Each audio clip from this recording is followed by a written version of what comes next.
जय भीम, जय फुले, जय पेरियार। नमस्कार साथियों, मैं अनिरुद्ध सिंह विद्रोही मंडल पाठशाला के एपिसोड 23 में आपका स्वागत करता हूँ। साथियों, आज मैं एक बहुत ही शानदार कहानी के विषय में आपसे चर्चा करूंगा, जो बहुत प्रेरणादायक है हमारे बहुजन समाज के लिए। और ये जो कहानी है जिसके विषय में हम चर्चा करेंगे, ये कहानी जो जीन शार्प की पुस्तक है उससे ली गई है। इसका हिंदी में अनुवाद किया है डॉक्टर अनिल यादव जय हिंद जी ने, जिसका नाम है तानाशाही से लोकशाही। इसे आप अमेजन से खरीद सकते हैं।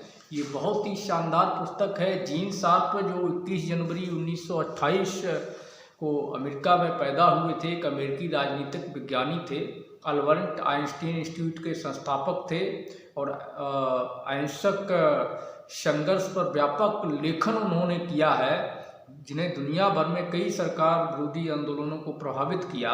शार्प को 2015 में नोबेल शांति पुरस्कार से नवाजा गया था जीन शार्प को। ये बहुत ही शानदार पुस्तक है। ये पुस्तक, आपको एक बहुत शानदार बात बता दूं, इस पुस्तक को अपने पास रखने के लिए बर्मा में प्रतिबंध था।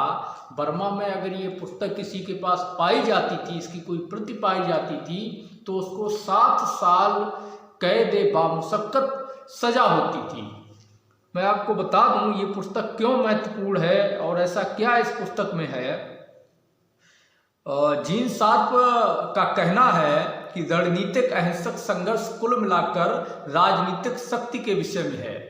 कैसे कम से कम जान और माल के नुकसान से राजनीतिक शक्ति पर लोकतंत्रवादियों द्वारा नियंत्रण किया जाए और कैसे तानाशाही शासन को राजनीतिक शक्ति से वंचित रखा जाए। इस पुस्तक का विषय यही है। ये विषय है, ये बहुत शानदार पुस्तक है, आप सभी को मंगानी चाहिए। और खासकर डॉक्टर अनिल यादव जय हिंद जी का मैं धन्यवाद देता हूं कि उन्होंने इसका न सिर्फ हिंदी में अनुवाद किया बल्कि एक पुस्तक मुझे भेंट की। हमारे बड़े भाई हैं, मैं उनको प्रणाम करता हूं और धन्यवाद देता हूं।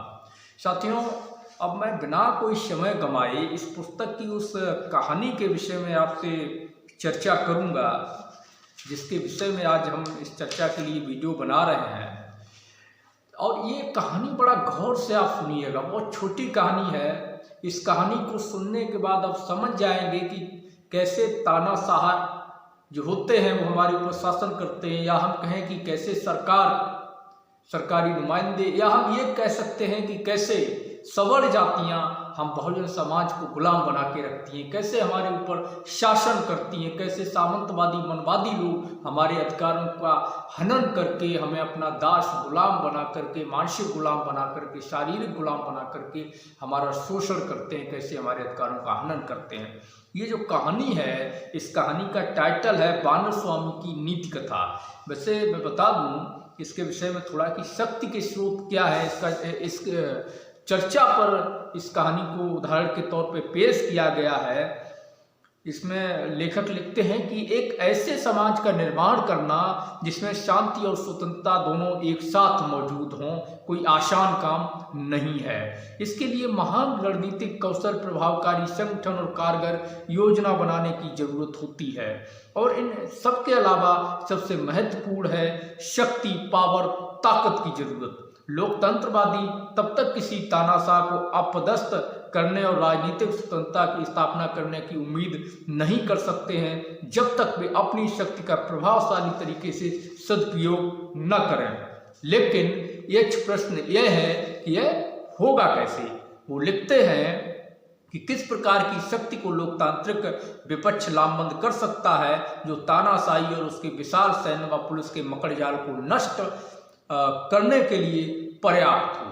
इसका उत्तर राजनीतिक सत्ता शक्ति के ताने बाने और बारीकियों में की समझ में है। यह एक ऐसा महत्वपूर्ण विषय है जिसे अक्सर हम लोग नजरअंदाज करने की भयंकर भूल कर जाते हैं। इस अंतर्दृष्टि को समझना, सीखना असलियत में इतना मुश्किल काम भी नहीं है। इसके कुछ बुनियादी सत्य तो काफ़ी सरल हैं। उसी को समझाने के लिए, इसी विषय को समझाने के लिए उदाहरण के तौर पर ये कहानी जो है बानर स्वामी की नीति कथा, इसको वो यहाँ पर पेश करते हैं। और ये जो कहानी है 14वीं सदी के जो लियू जी नाम के एक लेखक थे, चीनी लेखक थे। उनकी चीनी नीति कथा राजनीतिक सत्ता शक्ति की इस उपेक्षित समझ को समझाने में सहायक हो सकती है। ये जो कहानी है, इस कथा का जो मूल शीर्षक है इस कहानी का, वो है रूल बाय ट्रिक्स। और ये लियू जी जो 1311 ईस्वी में पैदा हुए थे, उनके द्वारा लिखित यू ली जी से है। यू ली जी जो पुस्तक है उससे ये कहानी ली गई है, जो लियू जी के द्वारा लिखी गई थी। इसका अनुवाद सिडनी ताई द्वारा किया गया। सर्वाधिक सुरक्षित यू ली जी जो है लियू जी का उपनाम भी है। तो इसका जो अनुवाद सबसे पहले non violent section news from the Albert Einstein institution ने किया था। तो हम इस कहानी के विषय में बात करेंगे। इस कहानी में एक बूढ़े व्यक्ति को बानर स्वामी कहा गया है और एक बंदरों की फौज है, जिसमें एक बूढ़ा बंदर है जो उस बानर स्वामी की आज्ञा के अनुसार बाकी सारे बंदरों से काम कराता है। उसी में एक छोटा बंदर है जो काफ़ी तेज तर्राक है, जिसके मन में कई सवाल चलते हैं। वो एकाएक प्रश्न करता है। तो उसी के संबंध में ये बहुत छोटी सी कहानी है। हम यहाँ पर बानर स्वामी उस बूढ़े व्यक्ति को तानाशाह के रूप में समझ लेते हैं, सामंत मनवादियों के रूप में ले लेते हैं, या और जो बूढ़ा बंदर है उसको हम उसके गुलाम चमचे के रूप में ले लेते हैं, और बाकी लोगों को हम उसके रूप में ले लेते हैं कि जिसको आम बहुजन समाज जो उस चमचे को अपना, जो उसके ही समाज का है, वो उसका गुलाम है और वो समाज उस चमचे का गुलाम है, उसका आदेश मानता है। जो चमचा बूढ़ा बंदर है वो तानाशाह जो है बूढ़ा व्यक्ति बानर स्वामी उसके आदेश को फॉलो करता है, और बूढ़े बंदर बाकी को आदेश देते हैं। बाकी जो बानर हैं वो उस बूढ़े बंदर के आदेश को फॉलो करते हैं। तो चलिए कहानी की शुरुआत करते हैं। ध्यान से सुनिए। और शानदार कहानी है कि चीन के चू नाम के एक सावंती राज्य में एक वृद्धि व्यक्ति बंदरों को अपनी सेवा में रखकर अपना जीवन बसर करता था। चीन का जो चू नाम का एक व्यक्ति था सामंतवादी सोच का, वो बंदरों को अपनी सेवा में रखता था, उनसे काम लेता था, उसी से अपना जीवन बसर करता था। खुद कुछ नहीं करता था, बंदरों की मेहनत पर, उनके परिश्रम पर, उसी पर पलता था, उन पर अत्याचार भी करता था और ऐसे जीता था। चू शहर के लोग उसे जू गोंग अर्थात बानर स्वामी यानी कि बंदरों का मालिक के नाम से पुकारते थे। हर सुबह वो जो बानर स्वामी था, बूढ़ा व्यक्ति था, वो बूढ़े बंदरों को अपने आंगन में इकट्ठा करता था और सबसे बड़े बंदर को आदेश देता था कि वह बाकी बंदरों के नेतृत्व करे। वो कहता था, जो सबसे बड़ा बंदर होता था, हर सुबह उनमें सारे बंदरों को इकट्ठा करता था अपने घर के आंगन में, और जो सबसे बड़ा बंदर उनमें से होता था उसको आदेश देता था कि तुम सारे बंदरों का नेतृत्व करो और उन्हें पहाड़ी पर लेकर जाओ। पहाड़ों पर सभी बंदर वहाँ के जो पेड़ थे, पौधे थे, झाड़ थे, वहाँ से फलों को इकट्ठा करते थे। नियम ये था कि जो भी बंदर फल इकट्ठा करेंगे उसका 10वां हिस्सा उस बानर स्वामी को देना होगा। जो बंदर अपने काम में असफल होता था, यानी जो 10वां हिस्सा उस बानर स्वामी को नहीं दे पाता था, या इतने सारे पर्याप्त फल तोड़ के नहीं ला पाता था जिससे वो बूढ़ा व्यक्ति तानाशाह बानर स्वामी खुश हो सके, उस बंदर को सजा मिलती थी, कोड़ों से पीटा जाता था। और बाकी सभी के साथ ये होता था, सभी बंदर दुखी मन से इस पीड़ा को भुगतते थे, इस कष्ट को, इस सजा को झेलते थे, बगैर किसी उफ आग के, बगैर किसी आवाज के, बगैर किसी प्रतिरोध के हिम्मत किए वो इस पीड़ा को लगातार झेलते थे। एक दिन एक जो छोटा बंदर था, उसने दूसरे बंदरों से पूछा कि क्या फलों के सभी जो वृक्ष हैं और झाड़ हैं वो क्या बूढ़े बंदर ने लगाए हैं? जो बूढ़ा स्वामी है, बानर स्वामी है, उस बूढ़े व्यक्ति ने लगाए हैं? तो बाकी जो दूसरे बंदर थे उन्होंने उत्तर दिया, नहीं, ये सभी वृक्ष और झाड़ तो प्राकृतिक रूप से स्वयं उगाए हैं। उस बंदर ने फिर सवाल किया। छोटा बंदर फिर सवाल करता है दूसरे बंदरों से कि क्या हम बूढ़े बानर स्वामी की अनुमति के बगैर फल नहीं तोड़ सकते? छोटा बंदर अब फिर पूछता है कि हम बगैर बुढ़े के जो बानर स्वामी है, मालिक है, उसकी अनुमति के बगैर फल नहीं तोड़ सकते, क्योंकि पेड़ पौधे तो स्वयं प्राकृतिक उगे हुए हैं। तो बाकी के बंदर उत्तर देते हैं कि नहीं, हमें बूढ़े बानर स्वामी की अनुमति की कोई आवश्यकता नहीं। वो कहते नहीं, बिल्कुल नहीं, हमें उसकी अनुमति की कोई आवश्यकता नहीं, हम फल तोड़ सकते हैं, हम चाहें तो उसकी अनुमति के बिना भी फल तोड़ सकते हैं। फिर छोटा बंदर जो है अगला सवाल करता है कि फिर हम उस बूढ़े बानर स्वामी पर क्यों निर्भर हैं, हम उसकी सेवा चाकरी क्यों करते हैं। इससे पहले अब इतना सवाल करना था, इससे पहले कि छोटा बंदर कोई और सवाल करता, बाकी जितने बंदर थे उन सब के जो दिमाग की जो कहते हैं ना लालटेन बत्ती जल गई, उनके दिमाग की बत्ती जल गई। उनको समझ में आ गया कि आखिर हमारे साथ अन्याय हो रहा, शोषण हो रहा। वो सब एकदम बुद्धिमान हो गए, उनका विवेक जागृत हो गया। उसी रात क्या हुआ, जब बंदरों ने देखा कि वो बुढ़ा जो था बानर स्वामी, जब वो गहरी नींद में सो गया, तो बंदरों ने जो भी आड़ बाड़ बंधे हुए थे, जो एक बाड़ा था जिसमें बंदरों को वो रखता था, उन सबको तोड़ दिया, सबको ढा दिया, सारे बंदरों को काट दिया, या यूं कहें कि अपनी गुलामी की बेड़ियों को, जंजीरों को काट के फेंक दिया। उन जंजीरों को जिसमें उस बूढ़े स्वामी ने, उस बानर स्वामी ने उन बंदरों को, उस सामंती व्यक्ति बुढ़े ने उन बंदरों को कैद कर रखा था, उन सबको तोड़ दिया, पूरे बाड़े को ढा दिया, सारे सामान को बिखेर दिया, और जो कुछ फल वहां पर पहले से रखे थे उन फलों को भी वो बंदर अपने साथ लेकर के जंगलों की तरफ भाग गए, और वापस फिर वो कभी नहीं लौटे। और बूढ़ा बानर स्वामी जो था उसने ये देखा, सुबह सारा चीज समझ गया कि सारे बंदर भाग गए हैं। ध्यान देने योग्य बात यह है कि जो बूढ़ा बानर था, जो बानर स्वामी था, जो बंदरों की ऐश पर उनको गुलाम बनाकर के, मानसिक गुलाम बनाकर, शारीरिक गुलाम बनाकर, उनकी मेहनत, उनकी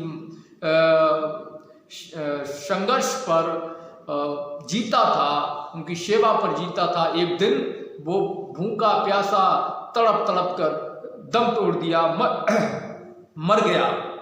ध्यान देने योग्य बात यह है कि छोटे बंदर ने अपनी बुद्धि का सदुपयोग किया।